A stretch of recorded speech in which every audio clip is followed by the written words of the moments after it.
Alexandre se réveilla en sursaut, le cœur battant, alors que les sirènes hurlaient dehors. Son téléphone vibrait frénétiquement sur la table de nuit, affichant le nom de Julien, son meilleur ami depuis l'enfance.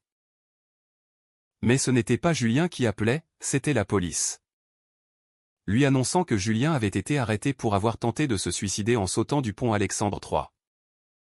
Et qu'il avait laissé une note accusant Alexandre d'avoir brisé sa vie. La nouvelle frappa Alexandre comme un coup de poignard. Il bondit hors du lit, enfila un jean et un sweat à la hâte, et se précipita dans les rues froides de Paris, l'esprit en tumulte. Comment en était-il arrivé là? Julien. Ce garçon qu'il connaissait depuis le lycée, avec qui il avait partagé tant de secrets, de rires et de rêves. Alexandre se rappelait leur amitié fusionnelle, née dans les couloirs du lycée Henri IV, où ils s'étaient soutenus mutuellement face aux pressions académiques. Julien, l'artiste sensible, toujours un crayon à la main, esquissant des portraits qui capturaient l'âme des gens. Alexandre, plus pragmatique, visant une carrière en droit pour satisfaire les attentes de sa famille bourgeoise. En arrivant à l'hôpital Cochin, Alexandre fut accueilli par un médecin au regard fatigué. Votre ami est stable. Mais il a frôlé la mort. Il parle de trahison, de secrets révélés. Alexandre sentit un frisson glacé le traverser. Il savait de quoi il s'agissait. Tout avait commencé 6 mois plus tôt, lors d'un week-end à la campagne chez les parents d'Alexandre, en Normandie. Ils étaient seuls dans le jacuzzi du jardin, sous un ciel étoilé, après une journée de randonnée. L'alcool avait coulé. Les confidences s'étaient approfondies. Julien avait avoué son amour pour Alexandre. Un amour qu'il portait en silence depuis des années. Alexandre, pris de court, avait répondu par un baiser impulsif. Un geste qui avait tout changé. Mais ce baiser n'était pas né de l'amour réciproque. Alexandre, en pleine confusion identitaire, avait exploré ses sentiments, testant les eaux troubles de sa sexualité. Pour Julien, c'était l'aboutissement d'un rêve, pour Alexandre, un moment de curiosité qui l'avait terrifié. Le lendemain, Alexandre avait reculé, prétextant une erreur due à l'ivresse. Julien avait été dévasté, mais avait feint la compréhension, masquant sa douleur derrière un sourire forcé. Alexandre, lui, avait enfoui ce souvenir, se convainquant que c'était mieux ainsi, pour préserver leur amitié et éviter les complications. Assis au chevet de Julien, qui dormait sous sédatif, Alexandre revivait les mois suivants. Leur relation s'était tendue, Julien devenant distant, Alexandre feignant l'ignorance. Puis, la pression familiale avait monté. Les parents d'Alexandre, catholiques conservateurs, organisaient des dîners où ils vantaient les vertus du mariage traditionnel. Tu dois penser à ton avenir, mon fils. Une bonne épouse. Des enfants. C'est la voie naturelle. Alexandre, étouffé par ses attentes, avait commencé à sortir avec Sophie, une collègue de fac, pour se conformer à l'image parfaite. Julien avait appris pour Sophie lors d'une soirée. Et son monde s'était effondré. Alexandre se rappelait la confrontation explosive dans leur appartement partagé à Montparnasse. Julien avait crié « Tu m'as embrassé. Alex. Tu m'as fait croire que c'était réel. » Alexandre, paniqué, avait nié, c'était une erreur. Julien. Je ne suis pas comme ça. Je ne peux pas l'être. Ces mots avaient tranché comme une lame. Julien avait quitté l'appartement en claquant la porte. Et depuis, leur communication s'était réduite à des messages sporadiques. Alexandre avait choisi la sécurité. La normalité. Au prix de l'âme de son ami. Maintenant, face à Julien inconscient, Alexandre mesurait le poids de ses décisions. La note laissée par Julien, lue par la police, révélait tout, l'amour non réciproque. Le rejet. La solitude écrasante. Alexandre se demanda si son propre déni n'avait pas été une forme de trahison plus profonde. Il avait sacrifié Julien sur l'autel de ses peurs sociétales. Craignant le regard des autres, l'exclusion familiale. En France, où le mariage pour tous était loi depuis 2013, les mentalités évoluaient. Mais dans les cercles bourgeois comme le sien, l'homosexualité restait un tabou. Un écart à corriger discrètement. Alexandre passa la nuit à l'hôpital. Hanté par les souvenirs. Leur adolescence. Où Julien l'avait défendu contre les brimades au lycée. Accusé d'être trop sensible. Alexandre avait toujours su que Julien était gay. Mais avait choisi de l'ignorer. Par confort. Puis, se baiser dans le jacuzzi. Un moment de vérité qu'Alexandre avait fui. Il se rappelait la chaleur de l'eau. Le goût du vin sur leurs lèvres. La vulnérabilité dans les yeux de Julien. Pourquoi avait-il reculé? Par peur de son père. Un avocat influent qui méprisait les déviances? Ou par sa propre incertitude? Le matin venu, Julien s'éveilla. Les yeux rougis. Pourquoi es-tu là? Alex, murmura-t-il. Alexandre. La voix tremblante. Répondit, parce que je t'ai trahi. Et je dois réparer ça. Mais Julien secoua la tête, réparer? Tu as choisi ta vie. Ta famille. Moi. J'étais juste un test. Les mots blessèrent Alexandre, révélant la profondeur de la fracture.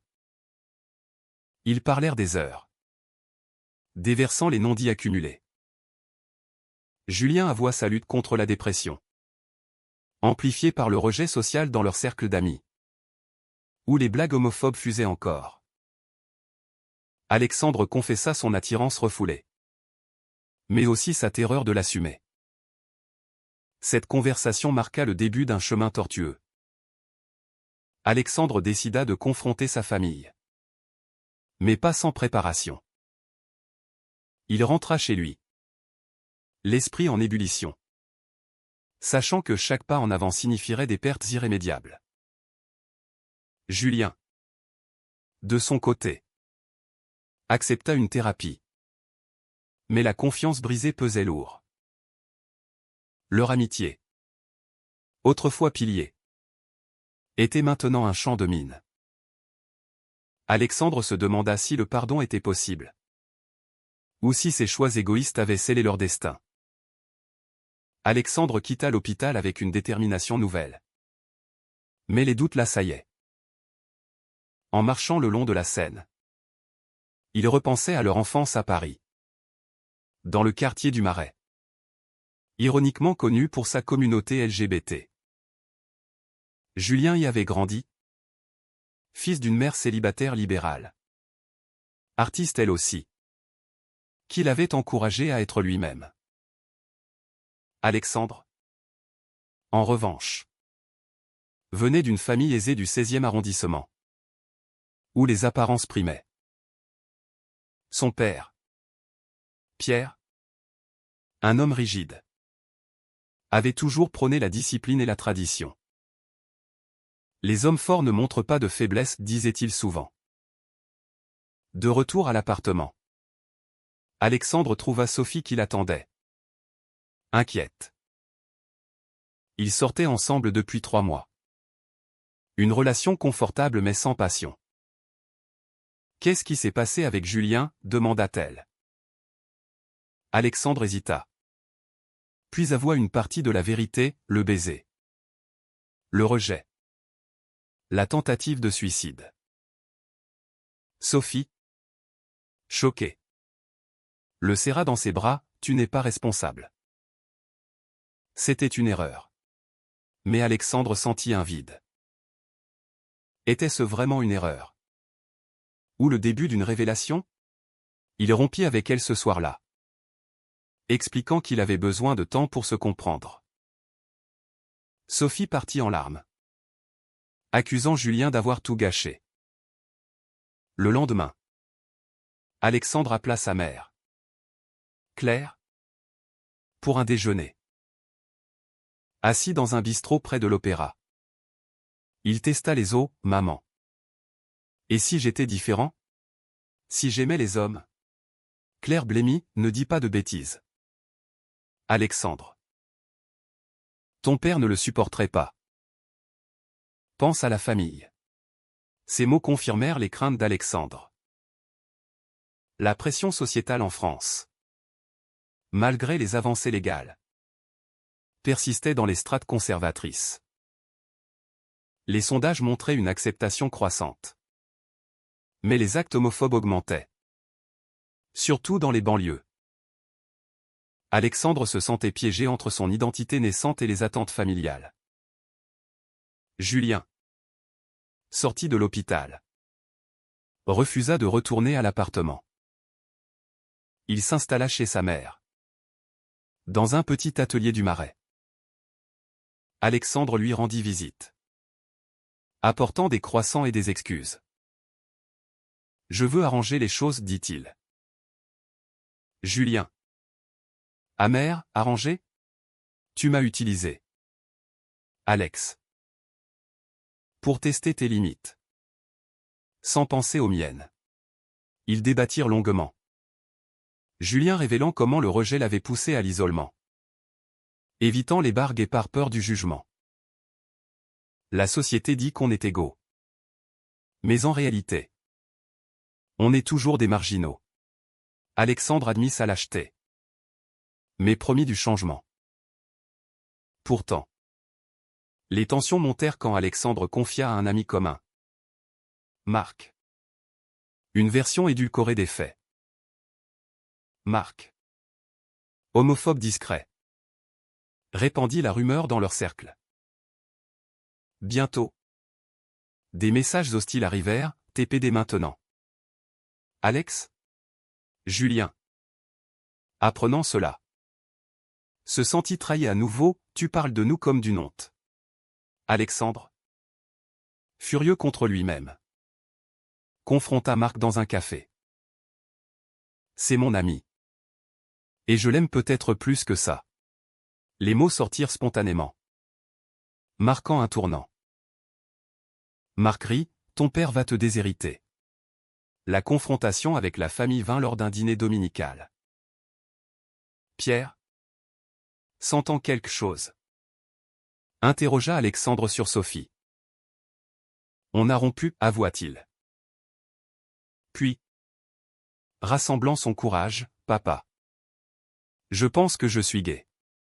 Le silence tomba comme une chape de plomb. Pierre explosa, hors de question. C'est une phase. Influencé par ce Julien. Je t'interdis de le voir. Claire pleura, pense à nous. À la réputation. Alexandre, tremblant, défendit Julien, il n'y est pour rien. C'est moi. Pierre le chassa, sors d'ici jusqu'à ce que tu reviennes à la raison. Alexandre erra dans les rues, appelant Julien. Je l'ai dit à mes parents. Ils me rejettent. Julien, surpris, l'invita chez lui. Pour la première fois, ils parlèrent sans barrière. Julien avoua sa peur de l'abandon, hérité d'un père absent. Alexandre confessa son amour naissant, mais teinté de culpabilité. J'ai tout perdu pour toi, dit-il. Julien répondit, non. Pour toi-même. Ils s'embrassèrent, mais ce fut chaste, chargé d'émotions. Pourtant, Alexandre savait que ce n'était pas la fin des épreuves. Les jours suivants, la rumeur se propagea à la fac de droit. Des regards en coin. Des murmures. Alexandre perdit des amis. Mais en gagna d'autres. Comme une association LGBT sur campus. Julien, encouragé, reprit son art, dessinant des portraits qui capturaient les luttes intimes. Mais la pression sociale culmina quand Pierre coupa les vivres à Alexandre, le forçant à trouver un job de serveur. C'est le prix de la liberté, se dit-il. Julien, de son côté, affronta sa propre mère, qui, bien que supportive, craignait pour sa sécurité. La France n'est pas si tolérante, dit-elle. Une nuit, alors qu'ils marchaient main dans le marais, un groupe d'hommes les insulta. Sale pédé. Alexandre, impulsif, répondit, menant à une bagarre. Julien fut blessé. Une entaille au bras. À l'hôpital.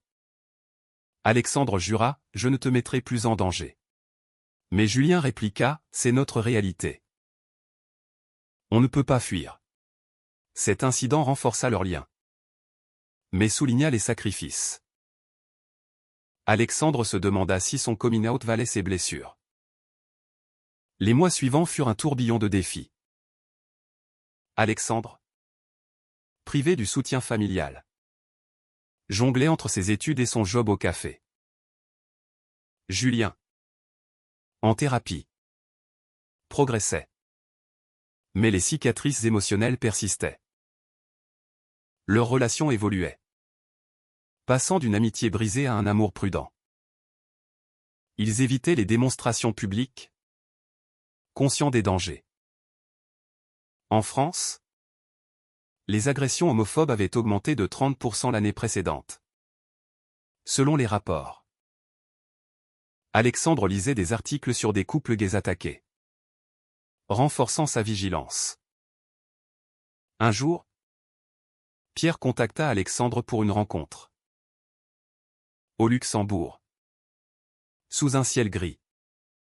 Le père s'excusa à demi-mot, je ne comprends pas. Mais je ne veux pas te perdre. Alexandre, sceptique, posa ses conditions, accepter Julien. Pierre refusa, c'est contre nos valeurs. La discussion tourna au vinaigre. Pierre accusant Julien d'avoir corrompu son fils. Alexandre partit, le cœur lourd, réalisant que la réconciliation exigerait des compromis qu'il n'était pas prêt à faire. Julien, apprenant cela, proposa une pause, peut-être qu'on va trop vite. Tu sacrifies tout pour moi. Alexandre protesta, non. C'est pour nous. Mais les doutes s'insinuaient. Étaient-ce de l'amour? Ou de la culpabilité? Julien, de son côté, luttait contre la trahison initiale. Lors d'une session de thérapie conjointe, le psy pointa, Alexandre, votre rejet initial a créé un trauma. Julien, votre dépendance affective amplifie la douleur. Ils travaillèrent sur cela. Mais les tensions persistaient. Puis vint la trahison inattendue. Marc, l'ami commun, contacta Pierre avec des détails sur la relation. Pierre, furieux, menaça de révéler tout à la famille élargie, y compris les grands-parents conservateurs. Alexandre, apprenant cela, confronta Marc, pourquoi? Marc avoua, je pensais te sauver de cette folie. Cette révélation brisa Alexandre, révélant la profondeur des préjugés dans son entourage. Julien, solidaire, C'est le prix de l'authenticité. Alexandre décida alors d'écrire une lettre ouverte à sa famille. Publiée sur un blog LGBT. Je suis gay. Et j'aime Julien. Acceptez-moi ou perdez-moi. La lettre virale attira l'attention médiatique. Avec des interviews sur France Inter. Claire à plat. En pleurs, ton père est dévasté. Mais Alexandre tint bon, c'est ma vie. Julien. Fier. Mais inquiet, et si ça empire? Les conséquences furent mixtes. Des amis se rallièrent, formant un réseau de soutien.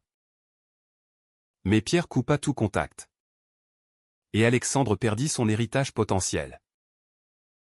Julien, inspiré, organisa une exposition d'art sur les thèmes LGBT, attirant une foule. Lors du vernissage, Alexandre prononça un discours, l'amour n'a pas de genre. Mais la société nous force à payer cher. Julien l'embrassa publiquement.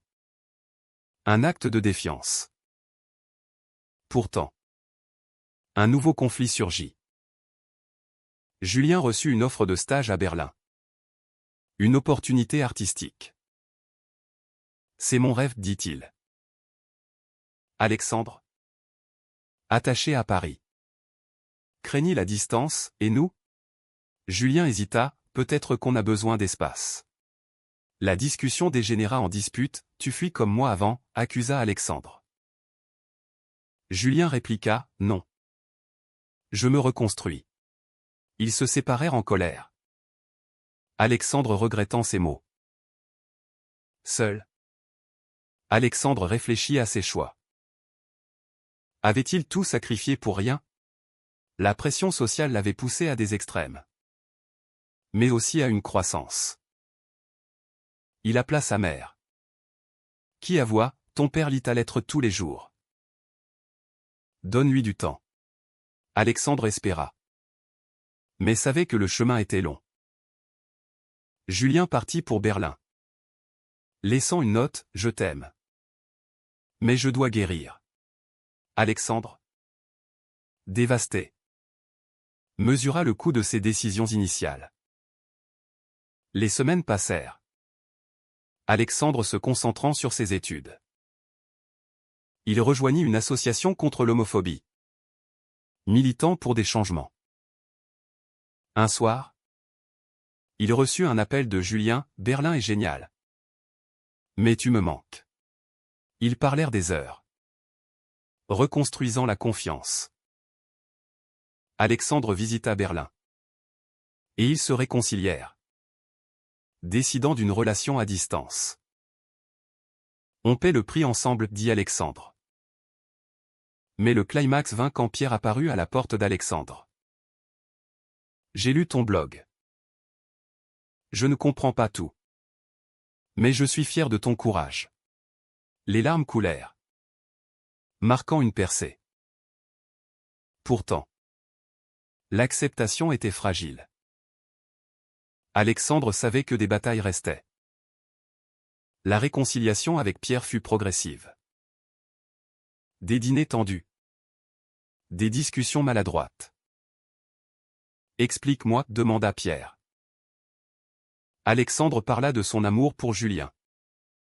Des luttes intimes. Pierre, influencé par des lectures sur l'homosexualité. Adouci, je craignais pour toi. Dans ce monde hostile. Claire facilita. Organisant une rencontre avec Julien. Assis autour d'une table à la maison familiale. Julien charma avec son humour. Pierre posa des questions. Julien répondit avec honnêteté, j'aime votre fils. Mais la société nous complique la vie. Pierre hocha la tête, peut-être ai-je été trop rigide. Alexandre et Julien, renforcés, affrontèrent d'autres défis. À Berlin, Julien affronta la xénophobie. En tant que Français gay. C'est partout pareil, dit-il lors d'un appel. Alexandre, à Paris, milita plus activement. participant à la Pride. Mais un incident le secoua, un ancien ami le dénonça anonymement à la fac, menaçant sa bourse. Alexandre enquêta, découvrant que c'était Sophie. Jalouse. Il la confronta, pourquoi? Elle avoua, tu m'as quitté pour lui. Alexandre, compatissant mais ferme, c'était inévitable. Leur relation à distance testa leur résilience. Des visites sporadiques. Des appels nocturnes. Julien rentra pour Noël. Et ils passèrent les fêtes ensemble. Chez la mère de Julien. Pierre envoya un cadeau. Signe de progrès. Pourtant, Alexandre luttait avec des doutes moraux, avait-il forcé Julien dans cette spirale? Julien rassura, tes choix m'ont blessé. Mais ils m'ont aussi réveillé. Un tournant vint quand Julien fut agressé à Berlin. Un groupe l'insulta. Le poussa. Blessé légèrement, il appela Alexandre en panique. Alexandre prit le premier train. Le serra dans ses bras, on rentre à Paris. Julien accepta, abandonnant le stage. Le prix est trop haut seul. De retour, ils emménagèrent ensemble. Dans un petit appartement à Belleville. Alexandre trouva un équilibre. Finissant ses études tout en travaillant. Mais la société continuait à tester. Lors d'un dîner familial élargi, une tante conservatrice lança « le mariage gay ». C'est contre nature. Alexandre défendit « l'amour est naturel ». Pierre intervint « laissez mon fils tranquille ». Ce soutien marqua une victoire. Mais souligna les divisions persistantes. Julien, inspiré, créa une série d'œuvres sur les conflits LGBT. Exposées dans une galerie. Le vernissage attira des médias. Où Alexandre parla ouvertement, nos choix nous coûtent cher. Mais ils nous libèrent. Les mois passèrent. Leur lien se solidifiant. Alexandre proposa à Julien lors d'une promenade sur le pont Alexandre III. Symbole de la tentative passée. Veux-tu m'épouser? Julien. Larmes aux yeux, oui. Mais seulement si on affronte tout ensemble. Ils planifièrent un mariage simple. Invitant la famille. Pierre accepta d'être témoin. Un geste immense. Pourtant, des ombres planaient. Sophie réapparut. S'excusant. Mais révélant qu'elle avait répandu des rumeurs. Alexandre pardonna. Mais garda ses distances. Julien, de son côté, publia un livre illustré sur leur histoire. Anonymisé. Qui devint un succès underground. C'est notre revanche, dit-il. À la veille du mariage. Alexandre réfléchit au sacrifice, amitié perdue. Famille ébranlée. Blessures émotionnelles. Était-ce juste?